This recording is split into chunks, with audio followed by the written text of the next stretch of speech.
Historiador aimogasteño. Escribió más de 10 libros sobre historia riojana y fue secretario de Culturas de la provincia. De niño, se escapó de su casa para ir a conocer a Carlos Menem. Hoy, en Masiva, el profe Víctor Robledo.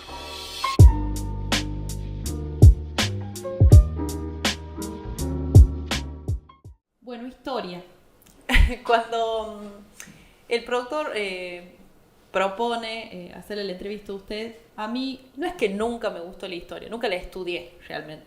Entonces le pedí a él como que me oriente un poco, pero después dijimos, no, quiero que usted me explique y me cuente, porque además, y en esto de charlar de las preguntas, yo tengo 33 años, me recibí en el 2007, y no tengo recuerdos que en la escuela secundaria, mucho menos en la primaria, me hayan hablado o hayan profundizado en la historia riojana. Sí, es un problema, el tema lo sufrí yo cuando llegué de mi pueblo natal, de Aymogasta. Después de recibirme a la secundaria ya sabía un año antes que iba a estudiar historia, entonces elegí dónde venir y me encontré con un instituto nacional que dependía de la escuela normal, que por ese tiempo dependía de la nación, y que bueno, no enseñaban en el profesorado de historia de La Rioja. Había un solo profesor que hizo alguna referencia con respecto a la historia. Yo creo que seguimos con ese problema porque, digamos, los lineamientos de la educación muchas veces bajan desde un nivel nacional hacia las provincias. Ajá. Y las provincias no toman, digamos, la iniciativa de enseñar la historia de nuestra provincia. Y si somos riojanos, tenemos que, estamos constituidos, nuestra sociedad tiene, digamos, las huellas de la historia provincial, porque, bueno, tiene referentes muy importantes que dieron mucho a la nación. En cada momento importante de la República Argentina tuvo como protagonista a un riojano más, y sin embargo, bueno, muchas veces desde los equipos que componen o son responsables digamos, de diseñar sí, los planes de estudio de la educación no tienen en cuenta todo este aspecto, ¿no? La Rioja es una de las provincias más ricas en temas históricos. Pero por eso, entonces, desde las distintas provincias, no hablando puntualmente de La Rioja, pero nosotros lo vivimos porque estamos acá, ¿se podría tomar esa decisión política de ampliar la currícula y decir, hablemos más de historia riojana? Por supuesto, yo estoy de acuerdo con eso y siempre opino lo mismo, ¿no? Hay que enseñar historia riojana porque a través de la historia riojana se puede enseñar la historia nacional tranquilamente, porque, digamos, en determinados momentos de la historia argentina pasó por La Rioja, ¿no? Figuras como Facundo Quiroga, como sí, hay 50 años de levantamientos contra el centralismo, levantando la bandera del federalismo, reclamando un programa para el desarrollo armónico de las provincias, de los pueblos, en definitiva, y sintéticamente era por lo que luchaban nuestros caudillos, ¿no? por una reparación histórica que la nación le debía tanto a las provincias del norte como a las del Cuyo, porque habían dado todo por la independencia de la patria, habían puesto recursos humanos y materiales, bien, habían ahogado como consecuencia de eso su economía, habían decaído y sin embargo, bueno, no había, digamos, señales ni siquiera de una ayuda para desarrollar las economías regionales, provinciales, ¿no? Y eso fue lo que vieron nuestros caudillos. Me interesa profundizar en el tema económico, pero ¿este fue uno de los motivos por los cuales usted decidió estudiar historia? Sí, yo desde chico leía... ¿Tenía en su casa libros? No, vos sabés que no tenía libros, pero tenía un tío que compraba todas las revistas, tanto deportivas como de historietas, y una vez que las leía nos iban pasando a mí y a mi hermano, y me hice el hábito de la lectura, ¿no? En mi casa, digamos, tuve mi primer libro a los 15, 16 años, leí mi primer libro, ¿no? ¿Cómo se llamaba ese libro? Se llamaba Viaje a... en estos momentos, Gamínides, que era una novela no era muy buena después de descubrir eso, ¿no? Pero era el primer libro que pero en ese momento sí. Sí, y aparte de allí también me llegaron a través de un amigo de mi padre unos libros de historia riojana que me interesó y que, bueno, a partir de allí comencé a profundizar, ¿no? Pero yo cuando iba en tercer año, tenía 15 años, nuestra profesora de literatura nos hacía leer el Facundo, ¿no? Y yo no estaba muy de Facundo de Sarmiento, ¿no? Sí, sí. Yo no estaba muy de acuerdo porque, bueno, hablaba muy mal de los riojanos, ¿no? Digamos, ubicaba a La Rioja, el territorio de la barbarie, y Facundo era el prototipo de la barbarie. Y había que erradicarlo. O los riojanos éramos el prototipo de la barbarie, sí, había que borrarlo. La Rioja lo plantea en un momento Sarmiento. Claro, usted sabe que, bueno, en Eso. esta anécdota de la escuela secundaria, el único libro que yo leí de referencia a la historia fue el Facundo, que en esa época no se hablaba mal de Sarmiento, no se decían ciertas cosas, pero que usted me diga que también se leía en esa época y se empezó a cuestionar. ¿Qué le molestó? ¿Que no hablaban bien del riojano o que no ponían realmente lo...? Porque de acuerdo a los pocos conocimientos que yo tenía sobre Facundo, sobre lo poco que había leído y lo mucho que había escuchado, no estaba muy de acuerdo porque, los riojanos no éramos eso, evidentemente, ¿no? Yo vivía en La Rioja, era parte de La Rioja y estaba convencido que no era eso. Y en definitiva, la lucha era contra, digamos, el puerto, pero también, digamos, para tener las mismas posibilidades de desarrollo, ¿no? que en definitiva lo que ellos buscaban. Uh-huh. Usted me dijo que es de Aymogasta. ¿Cómo era su familia? Y también el primer libro le llegó de la mano de su tío. Pero ¿había otro interés en la familia? ¿Se fomentaba la lectura de la historia? ¿Se comentaba? ¿O solamente fue por...? ¿Cómo fue su familia en ese Siempre momento? se hablaba de historia, se hablaba de los caudillos. Mi padre era un empleado municipal, Ajá. mi madre era ama de casa, un hermano mayor que yo, una hermana menor que yo. Éramos 5 miembros en la familia, pero siempre se hablaba de los caudillos, ya se hablaba mal de Sarmiento.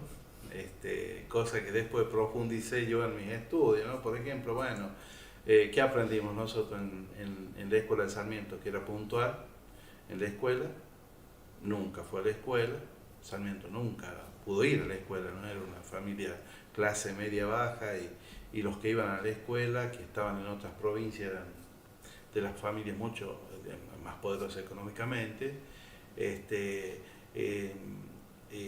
No se llamaba Domingo, se llamaba Valentín, ¿no? Entonces, la verdad que con el tiempo fui profundizando, leyendo sobre Sarmiento y convenciéndome de lo que yo ya pensaba, imaginaba y había escuchado también. Empezó ese camino de investigar, de leer. Ahora, a raíz de ser historiador, o ¿lo puedo definir como historiador? Sí, porque digamos, mi formación es esa, ¿no? Porque a mí la docencia no me entusiasmaba demasiado. Me gustaba la investigación. De hecho, yo cuando me recibí no empecé a enseñar inmediatamente, sino mucho después. Hasta que me empezaron a ofrecer horas y yo fui tomando de a poco porque no quería dedicarme a la docencia, me terminé dedicando a la docencia. Pero fue el punto de partida. Sí, un poco forzado, ¿no? Porque, ya había publicado mi primer libro. Ya uno ya empieza a depender también de ese sueldo para vivir, ¿no? Aunque tenía otro ingreso, pero en definitiva, ya tenía ese sueldo también de docente y empecé a trabajar de docente también. En esto de comenzar a investigar, ¿cómo es, si lo podemos decir, ese proceso creativo? ¿Qué es lo que le despierta en usted para decir, voy por acá, quiero investigar esto? ¿Hay un hecho que lo sé a medias o me lo han contado? ¿Cómo es ese proceso en usted? Cuando yo termino de mi carrera de profesor de historia, me recibo, empecé a investigar sobre la figura de un protagonista de las luchas federales de mi pueblo, ¿no? Que era un comandante de Severo Chumbita, de Ángel Vicente Peñalosa y de Felipe Varela, se llamaba Severo Chumbita. Y empecé a investigar sobre los chumbitas y pensaba interiormente, este va a ser mi primer libro, y comencé a escribir como para que, digamos, un libro, pero más que todo para el público de Aymogasta. ¿Por qué? Porque yo empiezo a investigar, me decían, pero este era un asesino, un ladrón, un salteador, la imagen La peor, sarmientina, claro. ¿sí? Lo que planteaba, lo que decía Sarmiento de los caudillos. Entonces, bueno, yo digo, bueno, acá es un desafío, hay que cambiar la imagen, y mi primer libro es una biografía sobre ese caudillo, que fue el que en definitiva me abrió las puertas por todos lados, ¿no? Una vez estaba durmiendo a la siesta y a las 3 de la tarde me despierta mi señora y me dicen, te llaman de Buenos Aires. Y le digo, bueno, tiene que ser un porteño, porque no sabe que los riojanos dormimos a la siesta. Claro. Y bueno, era un historiador porteño que había comprado mi libro, lo había leído y me llamaba, bueno, para preguntarme algunas cosas, para mantenernos en contacto. Bueno, después terminamos escribiendo un libro juntos, ¿no? ¿Usted se imaginaba que esto podía pasar? Que alguien de Buenos Aires, porque los riojanos decimos, bueno, Buenos Aires llegamos hasta allá, lo iba a llamar para consultarle para y escribir después algo más? Yo vi que el tema interesaba mucho, vi que en este caso los chumbitas estaban por todo el país. Sí. Y noté eso cuando mi libro fue a la Feria del Libro de Buenos Aires, en el stand de Cultura de La Rioja, y se vendieron todos los ejemplares. Descubrí que había cierto interés por el personaje, por el tema, porque la historia de La Rioja vende mucho, y lo que más se vende en La Rioja es historia, ¿no? La gente consume mucha historia. ¿En qué año fue esto? Me dice usted el primer Y en libro. los 90, sí, Bien. en los 90. Plena época del menemismo. En la época del menemismo, donde yo milité también políticamente. ¿Era Team Menem? No, con Menem, digamos. Por eso, era de la parte de Menem, digamos. Sí, o sea, yo empecé militando en el peronismo, es más, con Guido Varas, formamos la Juventud Peronista del Profesorado en los años 83, 84, participamos de algunas elecciones por el centro de estudiantes, y nosotros, por supuesto, empezamos a militar con Carlos Menem y vivimos toda esa epopeya de la lucha por la presidencia, ¿no? Por eso, bueno, yo siento una gran admiración por Carlos Menem y sé que él, en definitiva, fue un presidente exitoso que fue condenado por tomar medidas muy drásticas que necesitaba de alguna manera la economía, ¿no? Bueno, ¿usted siente que que tomó buenas decisiones y que se lo juzga mal? sí, porque él llegó en un momento donde era muy complicado, donde había saqueos, pero sí. saqueo en serio, ¿no? Como estos que son simulados, ¿no? Saqueo en serio, una hiperinflación, ya estábamos en hiperinflación, Sí, es decir, ¿verdad? que durante el día las cosas subían varias veces. Un gobierno radical que huía 6 meses antes de concluir su mandato, Es verdad, había adelantado. amenazas de golpe de Estado, Seineldín, Rico, atrincherándose en los cuarteles, el presidente democrático, que tanto le costó al peronismo recuperar la democracia, como a otros partidos también, yendo a Campo de Mayo a pedirle a un oficial del ejército que desista de rebelarse en contra de la Constitución, cuando el presidente era el jefe de Estado, por un, digamos, mandato constitucional, como el presidente Alfonsín, y la verdad es que estábamos en una crisis muy profunda, ¿no? Y llegar y tomar ese país, digamos, en llama, como lo recibió Menem, había que tomar, sí, medidas drásticas, ¿no? Yo creo que yo le debo mi peronismo a Carlos Menem, yo soy muy peronista, ¿no? Pero yo hice toda mi militancia y cuando más milité fue al lado de Carlos Menem. ¿Y qué es ser peronista para usted? Bueno, yo de alguna manera mamé el peronismo por tradición, pero también después... Es decir, desde la casa, de su familia ya era peronista. Sí, hay una larga historia ahí. Mi abuelo ya votó por Perón. Mi abuelo era muy pobre, tenía 9 a 10 hijos, 10 hijos. Tenía 9 sobrevivieron, una de las hijas murió siendo niña. Vivía en un rancho y sembraba, digamos, el campo de su patrón, Entonces el patrón va y le pregunta en ese momento por quién iba a votar, entonces le dice por Perón, entonces le dice agarre sus cosas y váyase, y Claro. lo echó de ese rancho y de ese campo. Esa historia me la contaba mi padre, y después yo lo viví con mi abuela. Mi abuela era muy peronista. Yo recuerdo cuando murió Perón, bueno, yo era muy chico, ¿no? Pero ella lloraba y yo le pregunto a mi padre, ¿por qué llora mi abuela? Y dice, murió Perón, ¿no? Me enteré de esa forma. Y al lado de mi abuela, que el pueblo es todo aceitunero, no es todo aceituna, ¿no? Son fincas de olivo, en el medio vivía mi abuela y algunos de los hijos. Pasando una finca, vivía un cartero, que era de apellido Navarro, y le prestó, y él prestó una de sus habitaciones que daba a la calle para que funcione lo que era la sede del Partido Justicialista. Y ahí venía Carlos Menem, y mi abuelo ya le tenía preparado las uvas, las aceitunas, y le llevaba siempre la cajita, ¿no? Y bueno, y una vez, siendo chico también, siendo gobernador Menem, fue a inaugurar la delegación de el Banco de La Rioja en Aymogasta, frente a la plaza.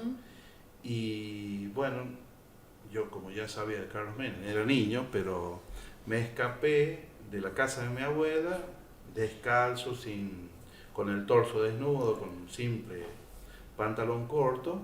Y cuando bajo Menem, yo fui a abrazarlo y entramos juntos al banco. Y bueno, el tema fue al otro día, porque salía la foto en el diario y salía ahí de esa forma. Y usted salía la... Yo me acuerdo más de la paliza que de lo haber entrado. Claro, salió así nomás.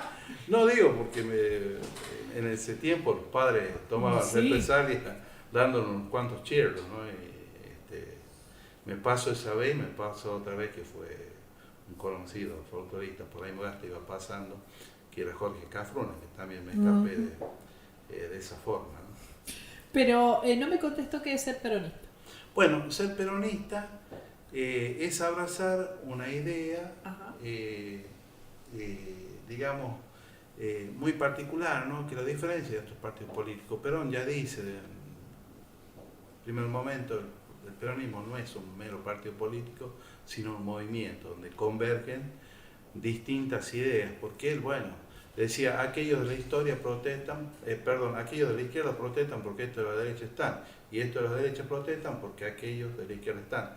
Se pueden ir por distintos caminos, pero llegar al mismo objetivo, ¿no? Yo leía mucho Perón, en este caso en el libro Conducción Política es muy claro, y si bien es cierto, yo era una cuestión de sentimiento, yo con el tiempo me fui adoctrinando, leyendo Perón, un poco por qué la gente le interesaba tanto este hombre, ¿no? Y es porque incorporó al 90% de la población que estaba siendo explotada en los ingenios azucareros, como peones golondrinas, en los obrajes, ¿no? Donde la llevaban a la gente a trabajar y salían debiéndole al patrón en lugar de que el patrón le deba a ellos, ¿no? Entonces, si bien es cierto, mi familia, la familia de mi padre con la que estaba más vinculada, eran llevados los hermanos de él a estos ingenios, eso yo lo abracé en un principio por mucha, bueno, por una cuestión de tradición, como decía al principio, pero después, bueno, fui comprendiendo lo que es el peronismo, ¿no? Es que a través de las leyes que se implementaron durante el gobierno peronista, fueron de alguna manera otorgándole a la gente derechos, ¿no? Que era lo que en definitiva no tenía. Entonces, bueno, ser peronista es defender justamente esos derechos que no son para un sector solamente humilde, sino que son, digamos, para todos los que integran el país, ¿no? Las leyes laborales, por ejemplo, que son tan importantes, las 8 horas de trabajo y todo lo demás, las vacaciones pagas, el aguinaldo, tantos logros que se obtuvo con el peronismo, ¿no? Bueno, en esto que lo escucho hablar de la política, de la mirada de Perón, de incluir al 90% de todos esos que se habían dejado de lado, pero también me interesa profundizar el trabajo a nivel histórico. ¿Cuál fue el vínculo de la historia con la política? Bueno, yo creo que están muy vinculados, ¿no? Porque el profesor de historia está preparado en todos los temas, en economía, en religión. O sea, el buen profesor de historia, en el caso mío, cuando yo vine a hacer la carrera, salíamos preparados en economía, en política, en religión, ¿no? Y uno, digamos, a través de la historia llega a la política y la misma militancia se daba en las mismas carreras de historia, ¿no? En las carreras de profesorado, sí. Que no solamente era historia, era geografía, era matemática, bueno, todos los profesorados que había en la escuela normal y que, bueno, nos juntábamos con la juventud universitaria peronista y empezábamos esa militancia desde de las instituciones educativas donde nosotros nos estábamos formando, ¿no? Así que el vínculo para mí es muy importante porque en el profesorado de historia habría grandes debates en el 83 con la restauración de la democracia. Ajá.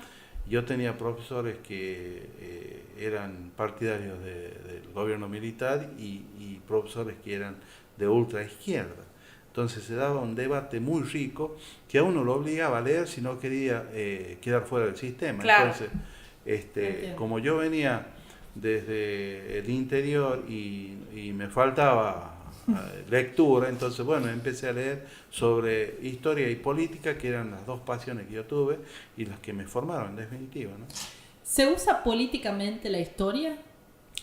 Sí, se usa políticamente la historia y el historiador no es objetivo. No. También me interesa saber eso. No hay objetividad en el... No, porque yo parto ya con una formación y una idea. Y el que dice eso miente. Porque, digamos, el historiador ya tiene incorporado una idea. A mí nunca me van a poder escuchar decir algo mal de los caudillos federales, porque yo ya tengo esa idea incorporada del federalismo. Pero quizás uno de Buenos Aires hable mal de los caudillos, de hecho lo hacen. Pero, digamos, yo parto para justificar mi idea sobre ese hecho, a través, por supuesto, de la investigación histórica, para llegar a convencer al otro de cuáles son mis ideas y digamos, los recursos que uso para convencer al otro de que lo que yo pienso es así, o compartir algunas ideas por lo menos, ¿no? Entonces, en esto que usted me dice, no es solo la información, sino es la interpretación que yo le dé a los hechos históricos, va a ser orientado a lo que yo quiera publicar, dar a conocer. Por supuesto, yo creo que hay dos caras de la misma historia. Claro, ya bueno, por supuesto, como en el derecho, ¿no? La mitad de la biblioteca dice una cosa y la mitad dice otra, pero con la historia pasa algo parecido porque el historiador ya tiene incorporado una idea política, una idea ya dentro... Una subjetividad. Por supuesto. Entonces, bueno, evidentemente parte de eso, a mí que no me pidan hablar más del Perón y del federalismo, por ejemplo, yo ya tengo incorporado esa idea de defensa y estoy convencido de lo que estoy diciendo, ¿no? Entonces, bueno, por eso yo digo y discuto mucho el tema de la objetividad del historiador, ¿no? Porque el historiador ya parte con algo ya formado, con una idea formada, a dónde quiere llegar y a dónde quiere llevar su debate y cómo, y de la forma que quiere convencer. O sea, hay gente que a usted le discute y le dice que sí hay objetividad en los historiadores. Bueno, generalmente se dice eso, el historiador debe ser objetivo. ¿Pero para querer lavarse las manos o cree que...? No, yo creo que es un discurso como para atenuar, digamos, o esconder lo que realmente es, ¿no? Por eso digo, ya de por sí uno parte con una idea, como bueno, cuando uno tiene un proyecto de un libro, se plantea algunos lineamientos de cómo escribirlo, dónde llevar, qué tema tratar. Entonces, bueno, ya eso viene incorporado en las personas. Aunque hubo casos muy particulares y contados con los dedos de la mano, donde empezaron a investigar un tema y terminaron, convenciéndose de otra cosa, ¿no? Bueno, hay un famoso caso de un historiador Saldías del siglo XIX que era discípulo de Mitre. Mitre era liberal y unitario, y Saldías empezó a estudiar la Confederación Argentina, la historia de la Confederación Argentina, y terminó beneficiando o siendo parte o dándole la razón a Rosas, ¿no? Un federal opositor a Mitre. Por supuesto, Mitre nunca más lo saludó ni lo habló, ¿no? Entonces, bueno, hay casos así muy particulares, pero no siempre es así, ¿no? Generalmente el 99% de los casos es como yo digo, ¿no? No, le pregunto también porque al periodismo también se lo tilda de que hay que ser objetivo y demás, y no, el periodismo lo hacen las personas y cada uno va a tener su punto de partida de investigar, informar. Obviamente no hay que caer en la mentira, la fake news, la mediocridad, pero la intención de dar a conocer lo que cada uno cree o considera que la gente debería saber. Me parece bien, pero yo creo que siempre hay que decir la verdad, ¿no? Porque ¿sí? Me refiero a que es ser honesto intelectualmente y decir por qué uno está de ese lado. Y ocurre en el periodismo, no ocurre en la historia, ¿no? Muchas veces cambian de posición, ¿no? Bueno, Majul, yo me acuerdo, Majul, uno de los periodistas más conocidos al principio del gobierno kirchnerista, un poco no hablaba tan mal, y hoy es uno de los acérrimos principales opositores desde el periodismo, ¿no? Entonces, bueno, así como eso hubo varios casos, ¿no? en estos últimos años, ¿no? Bueno, en este estudio de la historia, de dónde venimos y también, ¿por qué no?, del uso político, pero el norte, ¿le podemos buscar una explicación de siempre fue económicamente más atrasado que la Pampa Húmeda? ¿Hay una explicación histórica para esto? Sí hay una explicación histórica. Nuestras provincias no eran pobres, fueron empobrecidas. ¿Por qué? Porque La Rioja, como otras provincias, La Rioja fue fundada con un destino minero. Ramírez Velasco, que era gobernador del Tucumán, que era todo el noroeste argentino, vino a fundar la ciudad de Todos los Santos de la Nueva Rioja para explotar el Famatina. No la fundó al pie del Famatina porque, claro, él vino y, bueno, en las cartas al rey le dice que era muy rico en oro esta provincia, en oro y plata. No la fundó al pie del Famatina porque iba a ser destruida a los pocos días por los pueblos originarios de esa región, que eran muy rebeldes, ¿no? Habían sostenido varias guerras contra los españoles y no habían dejado piedra sobre piedra de lo que construyeron los españoles en la región, ¿no? Era la región Calchaquí significa bravo, era del sur de Salta hacia al norte de San Juan, toda una franja de pueblos originarios realmente muy rebeldes y opositores al imperio español y, bueno, muy luchadores. Entonces, bueno, como La Rioja fue fundada con un destino minero y lejos de todos los centros comerciales, el camino, digamos, del gran comercio partía de Potosí, que era una ciudad riquísima y más grande que inclusive de Europa, en el actual Bolivia, y bajaba por Jujuy, Salta, Tucumán, Santiago del Estero, Córdoba, Santa Fe y Buenos Aires. Por ahí recorría el comercio, los metales, los esclavos, que eran otro bien muy importante y de un valor tremendo. Y La Rioja vendía su vino, vendía sus productos artesanales, su ganado, ya producía mucho ganado en los llanos. Las vacas en pie iban a Chile, y el ganado vacuno, digamos, y el ganado mular iba hacia el norte. Las mulas eran muy importantes porque todo, en un camino de sierra, todo se transportaba en mulas, ¿no? Eran los camiones Scania hoy de la actualidad, o sea, todo se llevaba en mulas. Entonces eran muy valiosas, y ese comercio, esa actividad tan importante que se había formado durante la época colonial, tanto con Chile como con el norte, donde nosotros vendíamos la mayor parte de nuestros productos, fue interrumpido por la guerra de la independencia. ¿Por qué? Porque cuando se da la guerra por la independencia, el primer gobierno patrio se rebela contra la corona española y se cierran esos dos mercados. Es decir, ya ni Chile nos compraba, ni lo que actualmente Bolivia nos compraba. Porque nos habíamos hecho los rebeldes, digamos. No, claro, las Provincias Unidas se levantan contra el Imperio Español. Digamos, el ejército español estaba en Chile, en Perú, dominaba gran parte de Bolivia, entonces ya ese comercio, ese activo comercio que existía en esa época, se cerraron estos dos mercados y la guerra demandó también recursos, fueron los hombres más fuertes, fueron los hombres que trabajaban la tierra, que trabajaban la minería, además de los recursos que producíamos.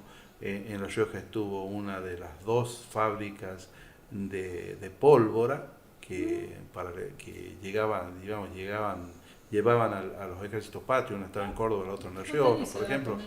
La Rioja formó parte del cruce sanmartiniano. Se organiza una expedición porque San Martín cruzó con 6 columnas simultáneamente para recuperar Chile, porque Chile había formado un gobierno patrio y en 1810, pero en septiembre. Nosotros lo formamos en mayo y ellos lo forman en septiembre. Cuando digamos, Chile forma su gobierno patrio, en 1814 pierden una batalla importante y Chile vuelve a manos de la corona española. Entonces San Martín, que estaba formando su ejército en Mendoza, tenía una doble tarea: recuperar Chile para los patriotas y a su vez llevar parte del ejército, subirla en las naves que le esperarían en Valparaíso y a través del mar llegar hacia Lima, ¿no? Que era el plan sanmartiniano, porque siempre se había intentado llegar a Lima, que era el corazón del ejército realista, por el norte, es decir, yendo por Salta, Jujuy, pero bueno, ahí había grandes problemas geográficos que impedían, como bueno, la altura. Había un río que era desaguadero, cuando iban cruzando el río, del otro lado estaban los españoles y diezmaban los ejércitos patrios. Es decir, bueno, en definitiva, esos mercados, por la guerra de la independencia, se van a cerrar y se va a producir un ahogamiento en las economías, no solamente de La Rioja, sino de todo el noroeste y de Cuyo. Y Buenos Aires no sufrió esas consecuencias prácticamente. Ellos siguieron creciendo, siguieron con el comercio, siguieron criando ganado, la agricultura siguió siendo muy importante. Porque ahí estaba concentrada la mayor cantidad No, porque el campo de batalla era el noroeste y Cuyo, de la guerra de la independencia. Bien. Ellos habían sido invadidos en 1807, 1808. Estos peleaban, estos se beneficiaban. Las invasiones inglesas, que era otro tema, pero que ya venía, que es un antecedente de la Revolución de Mayo, pero en definitiva a Buenos Aires no llegó la guerra. Donde sufríamos la guerra y las consecuencias eran en el noroeste y en Cuyo. Entonces, aparte de que se cerraron esos dos mercados, era un campo de batalla todo esto, y aparte, bueno, teníamos que poner y sostener nosotros los ejércitos. Entonces, ¿cómo nos íbamos a empobrecer?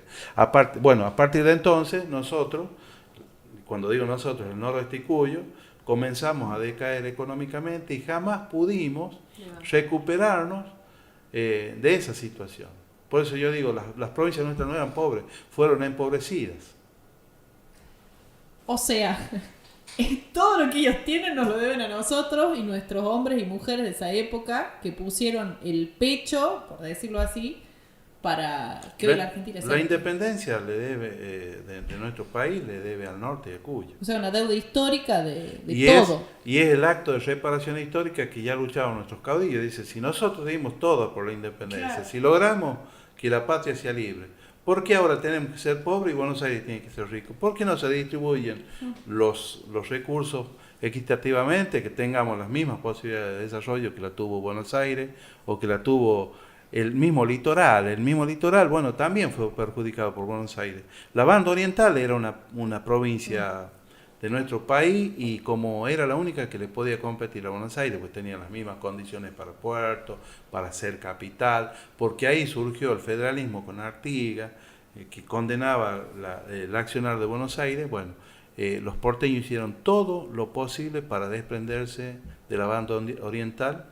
Primero la entregaron a los portugueses y después la declararon libre para que se vayan y no molesten y no compitan con Buenos Aires. Ahora los quiero menos, los porteños. Pero digo, tanto poder, desde mi completa ignorancia, tenía, bueno, ahora el contexto actual, sabemos que está concentrado todo ahí y demás, pero tanto poder siempre tuvo Buenos Aires, por decir así, para que todas las provincias no puedan el sacarlo. Puerto, una sola puerta de entrada y salida de los productos. Para entrar a Buenos Aires tenías que pagar entrada y para salir tenías que pagar entrada. Es decir, los artículos que vos querías vender en nuestro territorio tenías que pagarle aduana a Buenos Aires. Y para salir, para vender al exterior, tenías que pagarle a Buenos Aires, aduana. Es más, la fecha que nosotros tenemos de la soberanía, 20 de noviembre de 1841, que es el Día de la Soberanía Nacional, son las naves inglesas y francesas que comerciaban con el puerto de Buenos Aires y que querían remontar por el Plata y el Paraná a negociar con los pueblos del interior, en el litoral. Pero Buenos Aires se lo impide. No, acá no van a pasar. Paguen entrada, paguen impuestos, paguen aduana y pasen a vender. Si no, no van a... Y esa es la batalla de la vuelta de obligado que tenemos como fecha de soberanía nacional. ¿Siente que cambiaron las cosas? No, es una lucha vigente, por supuesto. El federalismo evolucionó, el padre de todas estas ideas se llama Juan Facundo Quiroga, ¿no? Después le sucedieron otros, un caudillo olvidado, que es Tomás Brizuela, que fue el que le sucedió, que le decían el Zarco, que también era de los llanos, pero estamos investigando, yo creo que nació, y esto va para Leo Richard que está ahí creo atrás, que nació en la apuntando. costa, ¿no? en Castro Bar. ¿Es un dato que él no tenía? No, creo que no lo conoce. Y después viene el Chacho, Varela, va evolucionando, porque Quiroga, ¿qué pretendía? Bueno, te decía, porque Quiroga, él juntó los hombres para esa expedición que tomó Copiapó y Huasco en el cruce sanmartiniano en 16-17. Se forma el 16, cruza fin del 16 y el 17 y toman dos objetivos principales. Copiapó, que era la última población más importante del norte de Chile, y el puerto de Huasco. ¿Por qué? Porque desde el Perú podían desembarcar ahí y atacarlo a San Martín por la espalda. Entonces San Martín le pide a Belgrano, que era el jefe del ejército del norte, que forme una expedición en La Rioja. Belgrano manda a sus oficiales, arman esta expedición. Quiroga colabora con el tío del Chacho, que se llamaba Fulgencio Peñalosa, juntan 250 llanistas, lo llevan a Guandacor, desde el norte y el oeste viene Nicolás Dávila y conforman esa expedición, que eran parte del cruce sanmartiniano, porque San Martín cruzó con 6 columnas, como he dicho anteriormente.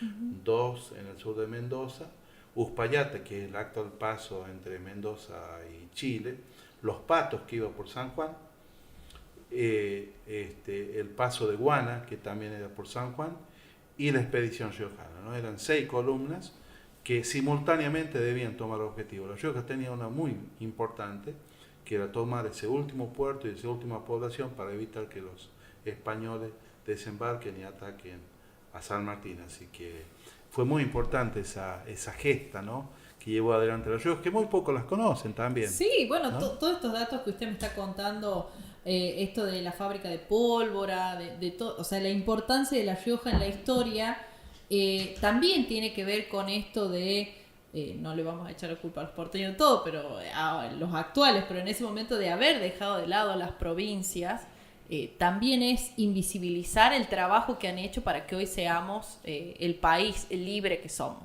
Pero me mencionó a Facundo Quiroga. ¿Es su caudillo favorito? No, o sea, son todos muy importantes. Bueno, mi último libro es sobre Facundo Quiroga, ¿no? El tigre de los federales. Pero Sí. digo, la ideología nace con él y él transmite esa idea. Eso, ¿qué proponía él? Bueno, él tuvo el proyecto más importante que tuvo La Rioja a través de toda su historia.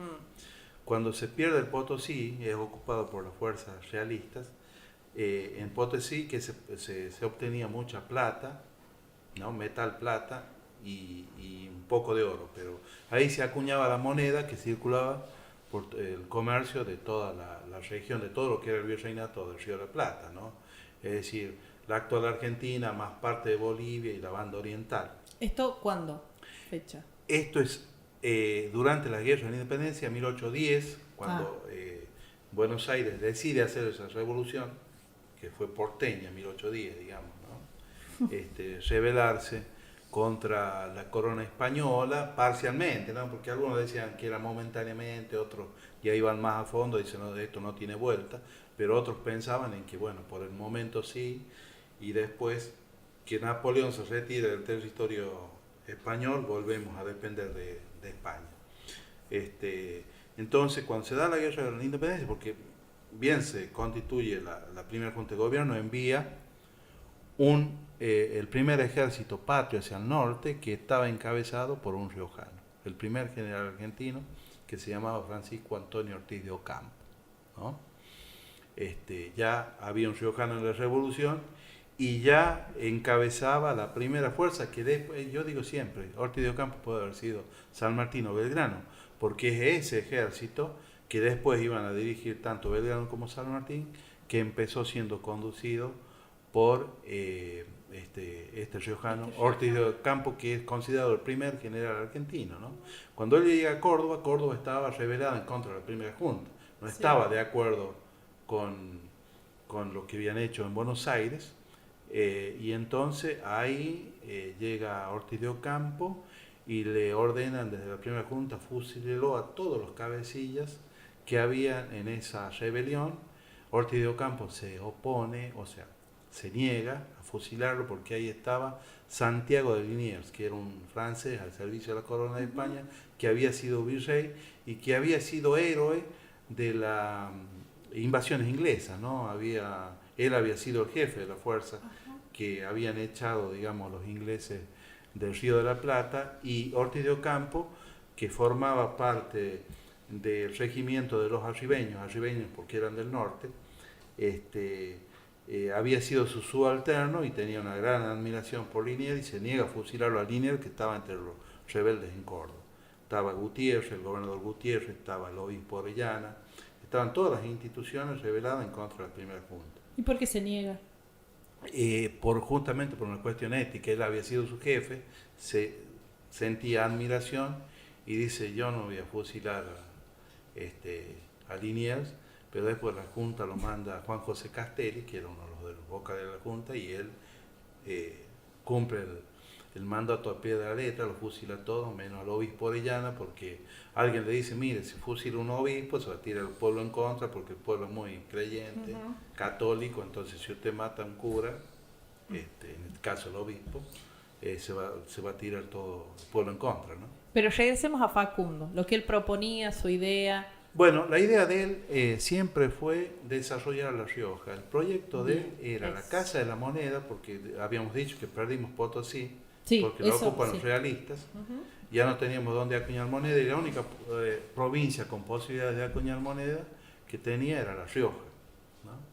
La que más fortalecía. ¿Por algo en particular? Y porque tenía ya una tradición de explotar el mineral, porque tenía oro y plata, y porque ya había hecho algunas experiencias de acuñación de moneda. Entonces Facundo idea ese gran proyecto de fundar la Casa de la Moneda y el Banco de Rescate. Acá en La Rioja. En La Rioja. El Banco de Rescate, ¿por qué? Porque estaban los trabajadores particulares, los pirquineros, que en las montañas, en los ríos, buscaban las pequeñas partículas de metal, entonces le vendían a este Banco de Rescate. El Banco de Rescate le compraba ese metal a los pirquineros. Y la Casa de la Moneda, que era muy importante, ¿no? Para convertirse, digamos, en la Casa de la Moneda de las Provincias Unidas del Río de la Plata, porque ninguna otra provincia tenía posibilidades como La Rioja, ¿no? En Córdoba se hacían algunas monedas, bueno, pero el metal Pero lo no tenía el que... potencial que tenemos nosotros en No. materia prima. Y aparte una tradición ya de explotación minera y de acuñación. Ya conocemos el campo, digamos. Bueno, a los chilecisteños no les gusta que le digamos que se llaman chilecitos por Chile chico, ¿no? Tengo una amiga historiadora que dice que viene de Chilitanta y no de una lengua indígena y no de chilecito, ¿no? Bueno, los chilenos, antes de la Revolución de Mayo y con esto de las riquezas que tenía Famatina, ya conocida por los incas, ¿no? Los incas vinieron conduciendo los españoles a este territorio, pero también conocieron digamos, este cerro tan rico en metal, donde decía que el oro y la plata se encontraban superficialmente, ¿no? Bueno, entonces, sí. El gran proyecto de Quiroga era eso, la Casa de la Moneda. Y la verdad que empieza a funcionar eso muy bien, y La Rioja empieza a despegar, ¿no? Cuando se pone en marcha. Ahora, Quiroga era un verdadero estadista, ¿no? Él decía, los llanos necesitan agua, ¿dónde vamos a traer el agua? Bueno, hay que canalizarla. ¿Cómo vamos a canalizar? Bueno, lo traemos desde la montaña, de la cordillera, la traemos del Bermejo. Los llanos, las tierras de los llanos son muy fértiles. Nosotros vamos a hacer de esto un vergel, ¿no? Y decía, bueno, o sea, tenía esas ideas para desarrollar La Rioja. Y en los contratos que firma, porque primero dice La Rioja va a llegar adelante el Estado riojano. La Rioja era autónoma, decíamos, no había un gobierno nacional en ese momento. Bien. Entonces dice La Rioja va a llegar, el gobierno de La Rioja va a llevar adelante ese proyecto. Pero no tenía espalda, no tenía recursos, no había ni papel ni tinta en la administración riojana para llevar adelante eso. Entonces empieza a convocar capitales foráneos, ¿no? Que no eran de La Rioja, y logra constituir, pero en esos contratos que él firmaba decía la mano de obra, el 80% debe ser riojano, gran parte de sus recursos que se recaudaban iban a parar al Estado riojano, es decir, él era un accionista más, se beneficiaba poco y nada como los otros accionistas, pero la gran parte de esa riqueza iban a parar a La Rioja. Las primeras monedas que se acuñan las distribuye entre los partidos de La Rioja, no había departamentos, eran 5 partidos en total, Guandacol, lo que es actualmente Chilecito, que era el partido Famatina, Arauco y Los Llanos, ¿no? Y el rectoral o la capital, ¿no? Esos eran los únicos partidos que había, y ahí distribuye las primeras monedas que se acuñan con una, digamos, idea federal de que conozcan nuestra moneda, pero cuando siempre chocamos con los porteños. ¿Qué pasa cuando La Rioja empieza a despegar con este proyecto? Bueno, surge la figura de Bernardino Rivadavia. Rivadavia se va a Inglaterra siendo funcionario del gobierno de Buenos Aires, ¿no? Porque La Rioja era autónoma, Buenos Aires era autónoma. Teníamos esa conciencia de unidad, de que pertenecíamos a un mismo sitio, a un mismo lugar, a un mismo país. Pero cada uno en su rancho. Claro, exactamente. Entonces, Rivadavia era un porteño que defendía los intereses de Buenos Aires, se va a Inglaterra, forma empresa y les vende la idea de venir a explotar el Famatín. Entonces, bueno, Quiroga se opone a eso, sí. Cuando llegan, claro, es un poco el origen de la lucha entre federal y unitario, el Famatín. Cuando llegan los ingleses, Quiroga los echa, impide que exploten el Famatina. Entonces, bueno, Rivadavia se va, convoca un congreso, van todas las provincias, sancionan una constitución unitaria, centralista, y lo eligen presidente a él. Una de las primeras medidas que toma Rivadavia, 1826, es crear el Banco Nacional. ¿Qué significaba eso? Que todas estas monedas que se acuñaban iban a depender del Banco de la Nación, y quedaba trunco ese gran proyecto que tenía Quiroga para desarrollar la provincia de La Rioja. Y es uno de los motivos por los que Quiroga sale a luchar. Y le pide apoyo a Bustos, el gobernador de Córdoba, que era federal. Le dice, no, espere, todavía no. Le pide apoyo a otro caudillo muy importante que había, que se llamaba Juan Felipe Ibarra, que era de Santiago del Estero, que tampoco quiere salir. Entonces Quiroga pide a la Casa de la Moneda un préstamo de 8.000 pesos, conforma un ejército y sale a luchar contra Rivadavia, contra las provincias, contra los gobiernos que estaban a favor de Rivadavia, ¿no? Rechaza la Constitución, la reúne a la legislatura riojana y hace que se exprese en contra de la Constitución, que no la van a aceptar, y en contra de la presidencia de Rivadavia. Y así va hacia el norte, logra que todas las provincias del norte tomen esa medida, y va hacia Cuyo y logra que de 14 provincias, 9 lideraba Juan Facundo Quiroga. Es uno de los motivos por los que lo asesinan también, ¿no? Porque la sanción de una constitución federal con un colegio electoral le iba a dar la presidencia a Facundo Quiroga, ¿no? ¿Por qué tenemos una avenida que se llama Rivadavia entonces? Yo escucho lo que usted me dice, en total desconocimiento de todo. ¿Y por qué invisibilizamos tanto eso? ¿Por qué tenemos una avenida que se llama Rivadavia? ¿Por qué no conocemos más la historia, el valor? Esto de un visionario, un proyecto de desarrollo que éramos autónomos pero teníamos la conciencia de unidad, y después un porteño le pinta, no, te voy a truncar todo lo que vos pensás. Bueno, la idea sarmientina fue muy fuerte, llegó hasta nuestra provincia, porque cuando me siento más riojana que nunca, digamos. La gran batalla que pierde el federalismo es acá, en La Rioja, en Pozo de Vargas. Ese gran ejército de Felipe Varela, que era catamarqueño, pero formado política y militarmente en La Rioja, porque cuando él ve a Catamarca lo echan, y el último que lo persigue hasta el límite con Bolivia también era catamarqueño, que era Octaviano Navarro. Pues yo le digo, me peleo con los catamarqueños, digo, pobre Felipe Varela quiso integrar a sus provincias al federalismo y ustedes lo echaron, ¿no? Es la realidad. Entonces, bueno, nosotros perdemos esa gran batalla. A partir de allí, la provincia de La Rioja pasa a ser una provincia total y absolutamente genuflexa y dependiente del centralismo porteño, ¿no? Somos derrotados, somos castigados.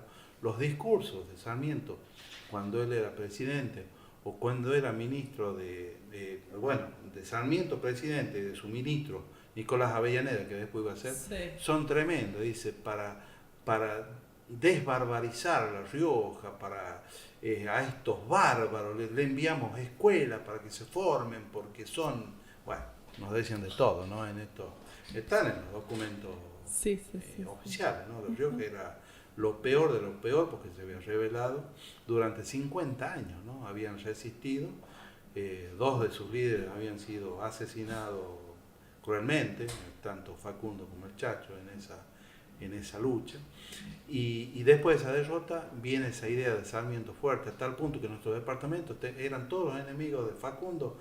Había departamentos que se llamaban Rivadavia, la Madrid, se sigue llamando la Madrid, ¿no? Lo que es actualmente Villa Castelli, se sigue llamando la Madrid. Y así quedaron, bueno, el Boulevard Perón se llamaba Sarmiento, el parque era Sarmiento. Claro, que ahora se llama... Pero la gente le sigue diciendo... Sí, el ex Parque Sarmiento, es verdad. Una de las calles principales se llamaba Mitre, ¿no? Que era la actual San Nicolás de Bari, hasta hace unos años. Es decir, bueno, esa idea de Sarmiento pegó muy fuerte en todo el país, como el educador, el modelo a seguir y todo lo demás. Y La Rioja, bueno, después de esa derrota federal, sufrió todas esas consecuencias, hasta la imposición y hasta, digamos, hacernos renegar de la idea de no rebelarse, no levantarse, porque, bueno, nuestros caudillos eran todos bárbaros, ¿no? Claro, te castigaban y ya te condenaban a una vida de necesidad, lejos de todo. Pero me mencionó a la Madrid. Explíquenos, cuéntenos quién era y qué rol tiene en la historia. Bueno, la Madrid fue un granadero de San Martín, como fue el General Paz, como fue Manuel Dorrego, que después ocuparon sitiales muy importantes. Y llegada la guerra entre unitarios y federales, la Madrid, que era tucumano, él decide pelear por la causa unitaria. Como él había sido soldado de San Martín, cuando se da la guerra con Brasil, porque nosotros luchamos con el Imperio de Brasil por la banda oriental en el año 24. Nuestros ejércitos llegan a las puertas de Río de Janeiro, que era la capital en ese momento del Imperio de Brasil, ¿no? Y Rivadavia, como siempre, Rivadavia persigue a San Martín y es uno de los responsables de que San Martín se va al exilio y muere en el exilio también, ¿no? O sea, de varias cosas tenemos que atribuirle a Rivadavia, Una ¿no? fichita bárbara. Sí, bueno, digamos, de Madrid se pliega a esa causa. Se cambia de bando, digamos. Sí, él abraza desde un principio la causa unitaria. Es decir, bien. siendo de Tucumán defendía el puerto, como Sarmiento, siendo de San Juan, defendía el puerto, o como los hermanos Tahuada en Santiago del Estero lo defendían a Mitre, ¿no? O sea que, Después vamos a hablar ¿no? de estos cambios ¿no? en contextos actuales porque me interesa. La verdad que eran, bueno, la Madrid, bueno, fue un hombre que estuvo siempre en las luchas de la independencia, pero también en las luchas entre unitarios y federales, luchando del lado unitario. Y siempre, digamos, luchó en contra de, por supuesto, Facundo Quiroga, ¿no? Facundo lo derrota en 3 oportunidades. Porque cuando él sale de La Rioja en contra de Rivadavia, va hacia Catamarca, donde el gobernador había adherido al gobierno de Rivadavia. Después sigue a Tucumán. Y en Tucumán sale la Madrid que nadie lo había elegido él como gobernador, pero él le había tomado al gobernador, porque el gobernador de ahí era federal. Entonces se encuentran en el Tara, lo vence Quiroga, y después lo va a vencer en 2 batallas más, ¿no? Que en el Rincón de Valladares, en 1828, y en el 1831, ya en la batalla definitiva de la Ciudadela, estas dos, Rincón de Valladares y Ciudadela en Tucumán. Ahí Quiroga vence definitivamente a los unitarios y le entrega el poder a Rosa. O sea, no le entrega el poder a Rosa. El federalismo queda gobernando en el país con 3 figuras muy importantes. En el litoral, Estanislao López; en Buenos Aires, Rosas; y en el interior, como le decían al noreste de Cuyo, porque así le decían, Facundo Quiroga. Ahora, ser federal en Buenos Aires no era lo mismo que ser federal en el litoral, claro, y que ser federal en el noroeste, como en el caso. Acá no había recursos, había que remarla 10 veces más, el litoral tenía ríos, era más húmedo, llovía más, era más posible la agricultura, la ganadería. En cambio acá, en los desiertos estos que había que lucharla realmente, ¿no? Bueno, pero como te digo, de 14 provincias que había, 9 lideraba Juan Facundo Quiroga. Bueno, usted escribió varios libros, mencionó ahí el título del último. En este buscar de la historia o construir también sus libros, ¿encontró algún dato, alguna primicia que no se conocía en alguno de esos libros? Yo siempre, o sea, mis primeras investigaciones, mis primeros 10 libros por lo menos, yo publiqué 12 libros.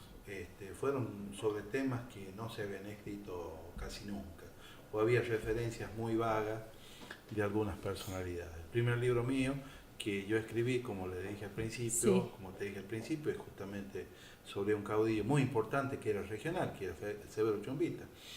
Y después, bueno, escribí sobre los generales de Quiroga, que eran 2 generales de máxima confianza de Facundo. Uno descendía de una de las familias ricas de La Rioja y había nacido en la capital; el otro era Tomás Brizuela, que se había formado en los llanos, que era pobre y que ganó su grado de general en las batallas, ¿no? En los campos de batalla. En cambio digamos, tenía formación militar, que era José Benito Villafañe. Ese es mi segundo libro. Mi tercer libro, que es el que, digamos, más información me aportó, es un libro que yo quiero mucho, más que todo, se llama Historia de Arauco, que es de donde yo soy. Sí. Pero lo escribí de una forma regional, a tal punto que hace el año pasado, principio de este año, terminé una maestría en Historia Regional Argentina en la Universidad de Catamarca, y uno de los profesores tenía mi libro como una de las historias regionales, ¿no? O sea, usted estaba tomando clases de la maestría que lo tomaban a usted como sí, bibliografía. me mandaban a estudiar mis propios libros. Obviamente lo aprobó. Sí, sí lo aprobamos. Pero bueno, es el tercer libro. Pero digo porque me abrió mucho, porque eso me hizo llegar a muchos archivos. El archivo de Córdoba, ahí en el archivo de Córdoba está toda nuestra documentación colonial, Bien, que pertenece a La Rioja, y también el arzobispado de Córdoba, donde dependía La Rioja, también hay muchísima documentación para los historiadores, ¿no? Y bueno, hasta el Archivo General de la Nación. ¿Esa es la principal fuente de información? Es una de las principales. Bien. ¿No? Entonces, por cuando invade, con motivo de la guerra entre unitarios y federales en contra de Quiroga, invade la Madrid, queman los archivos o lo usan para fabricar cartuchos, ¿no? Todos los documentos oficiales que había acá. Bueno. Pero la historia de Arauco me permitió acumular mucha información y con gran parte de esa documentación escribí otro libro que se llama La Rioja Indígena, ¿no? Que es un estudio de todos los pueblos originarios hasta la actualidad, ¿no? Que es, digamos, la primera raíz que tenemos los riojanos, porque los riojanos tenemos 3 raíces: la indígena, después llegaron los españoles, y con los españoles llegaron los esclavos africanos.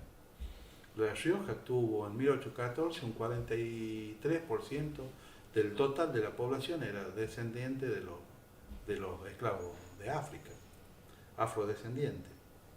Ese es otro dato. Después escribí yo un libro que se llama La Rioja Negra, donde explico todo esto, ¿no? Que por qué los riojanos somos morochos y no porque el sol sea tan fuerte, ¿no? Sino porque hay un fuerte mestizaje entre estos 3 grupos, ¿no? Porque aparte los españoles que llegan tampoco eran todos blancos y rubios. No, claro. Traían, porque ellos tuvieron 7 años de invasión del norte de África. Los visigodos, los ostrogodos, que eran parte, digamos, dominaron España en el siguiente siglo y no dejaron nada, no, sí dejaron mucho, o sea, no eran todos blancos los que venían, ya venían bastante oscuros, ¿no? Y acá estamos. Sí. Hay una explicación en la historia de por qué en La Rioja nacieron tantos líderes o referentes federales, caudillos. Sí, tiene un hilo conductor con los pueblos originarios. En el noroeste argentino, particularmente Catamarca y La Rioja, se desarrollaron las culturas indígenas más evolucionadas culturalmente. Ahora, yo a través de mis estudios llegué a la conclusión de que vivir en un desierto hay que agilizar el ingenio para sobrevivir, es decir, sí. La poca agua que tenés que aprovecharla y cuidarla de tal forma que te dure todo el año, que te permita cultivar, que tengas para beber, ¿no? Entonces había que desarrollar el ingenio y era mucho más inteligente que los del litoral, que tenían todo al alcance servido, de la mano, claro. ¿no? No le faltaba agua, no le faltaba alimento. En cambio acá había que remarla todo el año para administrar el agua, para producir alimentos, ¿no? Entonces, eso hizo de que estos pueblos originarios evolucionaran culturalmente más que los del actual resto del país, ¿no? Entonces, La Rioja vivió siempre con esa idea muy importante de administrar bien los recursos, ¿no? Okay. Entonces, bueno, ahora, ¿qué no tenía La Rioja? La Rioja, por ser pobre, no tenía lugares de formación ni educación. Cada uno vivía como podía y como sabía, como le habían heredado. Exactamente. Entonces había una gran masa inculta que no sabía leer ni escribir, que no tenía norte, que, bueno, como he dicho anteriormente, vivía de pocos recursos. Entonces buscaban a estos líderes fuertes que generalmente eran miembros de familias importantes, por ejemplo, los que tenían ganado. Tener ganado ya era una cosa importante, te garantizaba tener carne todo el año, al menos para alimentar, y el excedente vos lo vendías sí. Y acumulabas recursos. Ahora esos centros, que eran pequeñas estancias, iban conchavando, como se decía en su momento, iban, digamos, ocupando la mano de obra desocupada esta, que incluso fueron muchos de los soldados que volvieron de la lucha de la independencia y no tenían qué hacer, se integraban a estos pequeños centros productivos de ganado, o en el oeste agricultura, donde había agua, agricultura de pequeños recursos, plantaciones de nogal y de otras plantas de Castilla que eran muy importantes, muy valiosas. Entonces, esta gran masa inculta, compuesta por indios libres, negros libres, españoles pobres, mestizos, buscaban un líder que primero los mantenía y segundo, cuando los convocaba a la guerra, Sí. los seguían, ¿no? Y los seguían convencidos, digamos, de que la lucha era real, que las ideas por las que luchaban eran las mismas de ellos, que era defender su lugar, su trabajo, su tierra. Así que bueno, esa es la explicación de que mucha gente, la mayoría de ellas pobre, porque La Rioja era pobre en recursos, porque no había sido bendecida por la naturaleza. Entonces bueno, estos líderes que pertenecían generalmente a clase media alta, eran los que convocaban, y bueno, se convertían en cabeza, que significa, o caudillo, que significa cabeza, y que lideraban estos grupos, ¿no? Claro, esa necesidad nos dio ingenio y eso nos dio líderes. Claro. Bueno, yo tengo algunos nombres, por eso le propongo un juego, Bueno. que le voy a decir y usted me va a decir qué le representa, qué frase, qué idea o qué es para usted. Chacho Peñalosa. Bueno, un hombre que pregonó la igualdad, ¿no? No había, si bien es cierto, él tenía cierta autoridad, pero era un gaucho más, que compartía absolutamente todo con su tropa, con su gaucho. Se sentaba en los fogones, pero cuando él daba una orden era cumplida al pie de la letra, ¿no? Y todo lo que tenía lo compartía con la gente, lo repartía, ¿no? Él era un hombre de una familia muy importante de los llanos, pero que distribuyó en las familias más pobres y se encargaba, adoptaba a los chicos, iba a los hogares a ver si necesitaban algo, ¿no? O sea, era un caudillo que se diferenció en eso de Quiroga, ¿no? Quiroga era un hombre de una fuerte autoridad que marcaba una distancia entre él y la tropa, ¿no? San Martín. No, San Martín es un prócer inmaculado, junto con Manuel Belgrano, creo que son los dos. Los próceres. Sí, que no se le puede discutir nada, entregaron todo por la patria. Es más, San Martín era un exitoso militar de una carrera brillante en el ejército español, luchando contra las tropas napoleónicas, y decide un día volver para luchar en contra de ese ejército español de la cual había sido parte, ¿no? Y bueno, y como lo hace y a lo que renuncia, cuando le ordenan bajar a defender a los porteños, se niega. La causa de América es más importante, llega a Perú y a Buenos Aires le saca el apoyo. Entonces, bueno, le dice a Bolívar en Guayaquil, le dice: yo te entrego todo, renuncio a todos mis honores, a todo. Y se vuelve a Argentina. Buenos Aires perseguido por Rivadavia, se va a Mendoza, le cerraban las puertas por todos lados y termina yéndose al exilio, ¿no? Joaquín Víctor González. Bueno, Joaquín Víctor González es uno de los grandes intelectuales que dio el país. Yo una vez cometí el error de decirle, comparado con Alberti, me dijeron: es mucho más que Alberti. Y después, estudiando sobre González, me di cuenta que sí, ¿no? Porque Alberti escribió varios libros, pero digamos el principal libro se llama Base y Punto de Partida para la Organización Institucional de la República Argentina. Ese libro fue tomado como base para hacer la Constitución de 1853, ¿no? Que la que ha sufrido muchas reformas, pero la base es esa, ¿no? El régimen republicano y federal que establece esa Constitución. González hizo mucho más, descolló en política, llegó a ser ministro del Interior, fue gobernador de La Rioja, fue diputado nacional. En la literatura dejó clásicos como Mis Montañas, que es el más conocido, pero tiene la tradición nacional, El Juicio del Siglo, tiene muchos libros. González, como docente, fundó la Universidad de La Plata, creó los profesorados. A él tiene la idea de fundar, hoy por hoy se llama en Buenos Aires, el profesorado se llama, le dicen el Joaquín, se llama Joaquín B. González. Redactó un manual que aún hoy en las carreras de Derecho sigue usando. Hoy en la actualidad es consultado González, ¿no? Un manual de Derecho Constitucional. Se adelantó a la ley Sáenz Peña, que era el voto secreto. A través de esa reforma que él hace, llega Alfredo Palacio, que fue el primer diputado socialista, él siendo un hombre de la generación de los 80, condenada por ser conservador y todo lo demás, permite la llegada del primer diputado socialista, Alfredo Palacio le va a retribuir, Sí. después haciéndole editar los 25 tomos de sus obras completas. Se adelantó a la reforma universitaria con la Universidad de La Plata, que es un modelo. Bueno, El intelectual de la lista. para mí Mucho el más. más importante del país, ¿no? Rosarito Vera Peñalosa. Bueno, la verdad que Rosarito, para nosotros es un orgullo tenerla como educadora.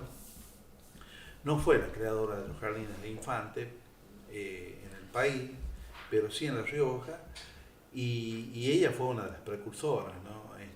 Porque ella es de Atiles, en La Rioja no había escuelas, entonces queda huérfana muy chica, y sus tías la envían a San Juan a estudiar, y cuando se crea la Escuela Normal de La Rioja ella viene y se recibe de maestra normal, y de ahí se va a Paraná y sigue un profesorado, ¿no? Y de ahí sale esa gran educadora, muy vinculada a González, por eso también es perseguida por el gobierno que llega, por el gobierno radical de Irigoyen, que era opositor al régimen conservador, y lo persiguen tanto a González como a Rosarito, y la dejan cesante y todo lo demás, ¿no?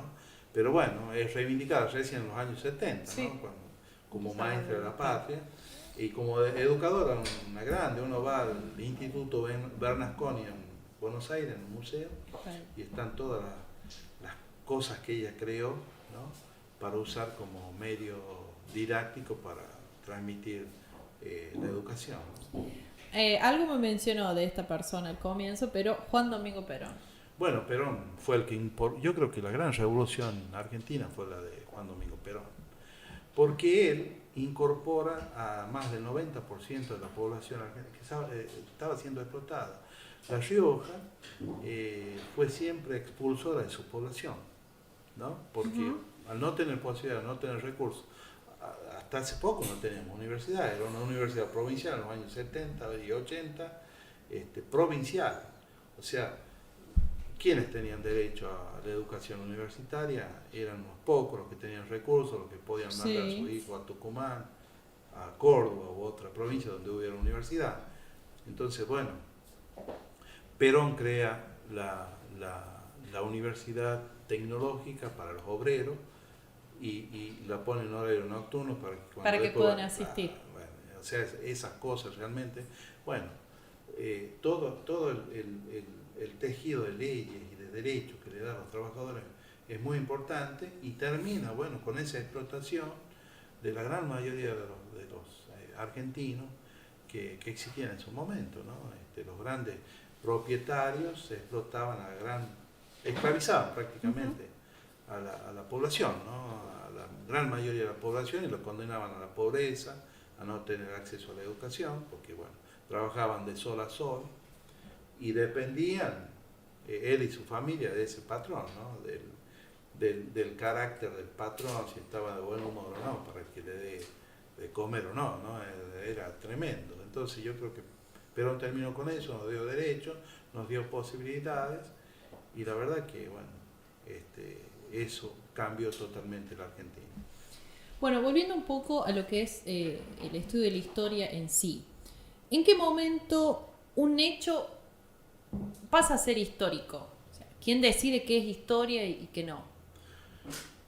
Yo creo que lo más difícil que existe es hacer historia contemporánea, ¿no? Es decir, hablar sobre los hechos al poco tiempo de que pasan. ¿Por qué? Porque todavía no ha madurado un pensamiento, digamos, mucho más maduro. Analítico. Porque claro, uno está influenciado de una manera por lo que vio, por lo que escuchó, y no permite, digamos, es como un zoom. Si vos acercas muy cerca, digamos, este micrófono, es posiblemente que no lo veas como micrófono. Si vos te alejas un poquito, lo vas a ver, ya vas a ver la figura, ¿no?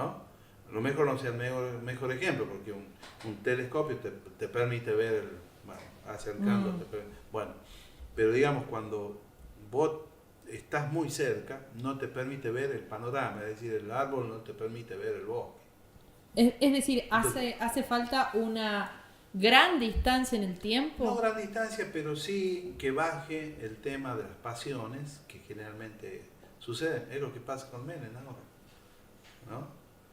Este no es el momento para no, estudiarlo no, menos. no, todavía no, porque digamos hay muchas pasiones encendidas que lo ven negativamente y no permiten ver con claridad qué pasó realmente, ¿no? Los hechos deberían ser estudiados, o sea, hablando de hechos históricos, por aquellas personas que no lo vivieron o no tuvieron un vínculo directo.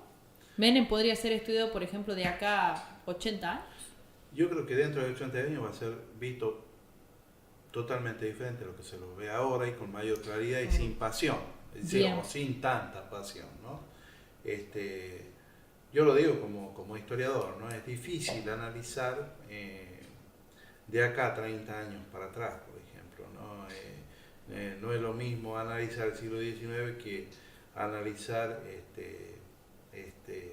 pocos años o pocas décadas atrás. La historia, yo creo que en eso, bueno, hay especialistas y hay grandes historiadores que se dedican a eso, ¿no? A la historia contemporánea, pero es muy difícil porque, bueno, generalmente uno comete excesos y errores justamente por estar muy cerca, porque yo voy y hablo con gente que ha vivido el momento y algunos van a hablar muy bien y otros me hablarán muy mal.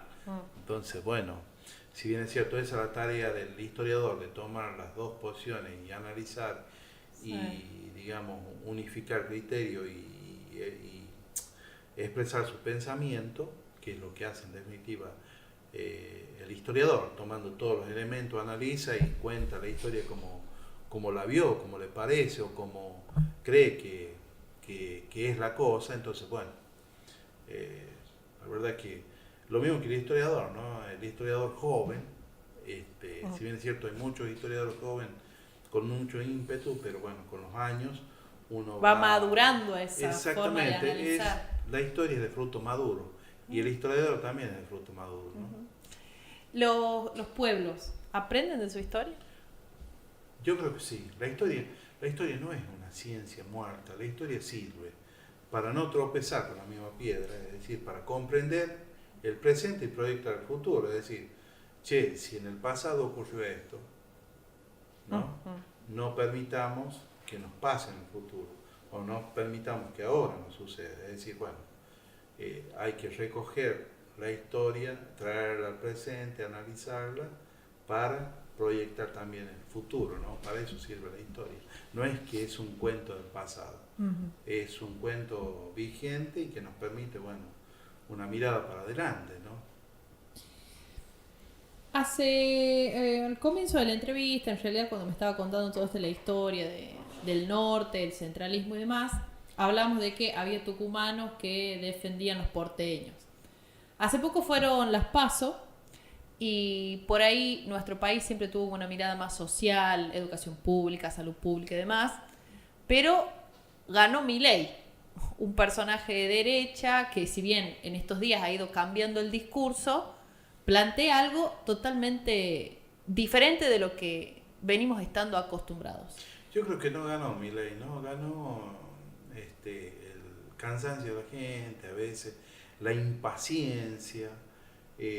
Cansada no la gente, entender, ¿pero de qué? el no entender, digamos, que todos somos iguales muchas veces, que todos tenemos posibilidades, de que no es que es necesario distribuir la riqueza, ¿no? Y cómo es que muchas veces nos está yendo mal. Bueno, tenemos 100 y pico de inflación, ¿no? Sí.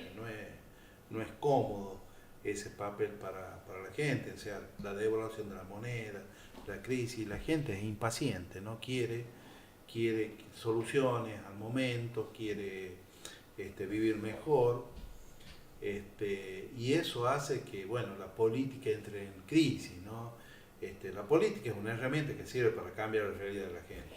Y es lo que creo que la gente entiende e interpreta que no está ocurriendo por esta misma situación económica que no está, digamos, pasando por el mejor momento. Bueno, pero a raíz de esto que dice del cansancio de la gente y demás, Milei es de estos políticos outsider que, si bien apareció en los medios hace 6 años, su carrera política es relativamente muy corta comparada con el resto.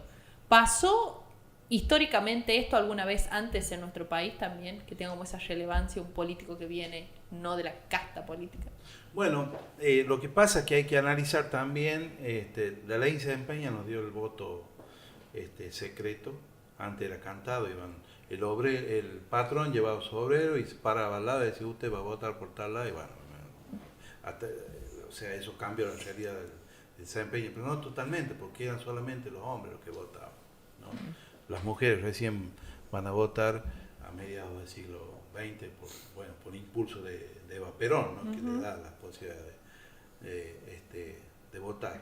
Y después, proscripto el peronismo, surge Frondizi, que era un radical intransigente, que hace un acuerdo con Perón, pero cuando quiere cumplir ese acuerdo con el peronismo, que es termina con esas proscripciones, echado. Bueno, después gana Ilia, por ejemplo, radical, pero con el 21% de los votos, porque el peronismo está proscripto, vienen los golpes militares, o sea, no es la misma realidad.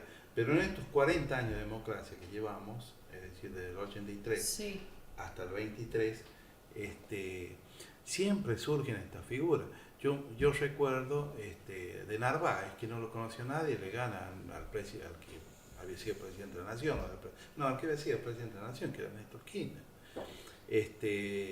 Elisa Carrió hizo una buena elección en algún momento, fuera del radicalismo de la que ella fue parte. Surge este partido político nuevo como es el PRO, que en un partido en un país de bipartidismo, como en Estados Unidos, los republicanos y ¿cómo se llaman? Partido demócrata demócrata y republicano. Y en Inglaterra está el Partido Conservador, el Partido Laborista, es decir, bipartido. En España sucedería más o menos lo mismo. En la Argentina ese plano se trasladaba a la República Argentina y surge esta tercera fuerza muy fuerte como es el PRO, que era un partido de derecha, donde hay peronistas, donde hay radicales, ¿no? Digamos, y surgen estos líderes. Si nosotros analizamos, no sé, 15 años atrás, nadie pensaba de que Mauricio Macri podía ser presidente y sin embargo llegó a ser presidente. Es decir, surgen estas, no diría yo... personajes. Sí, no, deformación a la democracia, estaba por decir esa barbaridad que no es en realidad, ¿no? Son expresiones que, bueno, tiene que ver de alguna forma también con el surgimiento de esta figura de Milei. No nos olvidemos que los jóvenes de 16 años, yo lo veo, los jóvenes muchas veces los observo, están en otra cosa. No sé si a la mayoría le interesa quién va a gobernar el país. Lo ven como una figura mediática, simpática, posiblemente. Sí, igual no creo que la juventud le haya dado triunfo a Milei, digamos. No, pero gran parte sí lo votó. Gran parte de los chicos lo votaron. Eso. ¿Qué opina usted de las propuestas de Milei? No, yo creo que no comparto casi nada con las ideas de Milei. Habría que ver si él cumple, si va a poder cumplir. Sí, estos días ha ido bajando la guardia también. Pero bueno, yo pienso que hay que respetar las decisiones del pueblo, pero también hay que hacerse cargo, ¿no? Porque muchas veces elegimos y después no nos hacemos cargo, ¿no? Después nos enojamos, después no estamos muy de acuerdo con lo que dice, pero sin embargo cuando llegó el momento de votar elegimos eso, ¿no? Entonces, bueno, si uno elige eso hay que hacerse cargo, ¿no? De lo que uno elige, ¿no? De las consecuencias. Sí. Bueno, estamos llegando al final, pero no lo quiero despedir sin antes que me cuentes en qué está trabajando usted actualmente. Bueno, en muchas cosas. Ahora estoy trabajando una biografía sobre Ángel Vicente Peñalosa.